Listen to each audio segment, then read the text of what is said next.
ഇന്ന് പലരിലും കണ്ടുവരുന്ന ഒരു പ്രധാന പ്രശ്നമാണ് മൂഡ് സ്വിങ്സ്. മൂഡ് സ്വിങ്സ് എന്ന് സിമ്പിളായി പറയുമെങ്കിലും കാര്യം അല്പം അപകടകാരിയാണ്. യഥാർത്ഥത്തിൽ പുരുഷന്മാരെക്കാൾ കൂടുതൽ മാനസികാരോഗ്യ പ്രശ്നങ്ങൾ ഉണ്ടാവാൻ സാധ്യത സ്ത്രീകൾക്ക് തന്നെയാണെന്നാണ് പഠനങ്ങൾ പറയുന്നത്.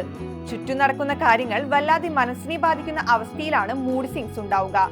ചുറ്റുമുള്ള ആളുകൾ നമ്മെപ്പറ്റി എന്ത് പറയുന്നു, അവർ നമ്മളെ എങ്ങനെ കാണുന്നു, നമുക്ക് വേണ്ടി എന്തെല്ലാം ചെയ്യുന്നു എന്നെല്ലാമുള്ള കാര്യങ്ങൾ വല്ലാതെ ബാധിക്കുമ്പോൾ പെട്ടെന്ന് മൂഡ് മാറുന്ന അവസ്ഥ ഉണ്ടാകും.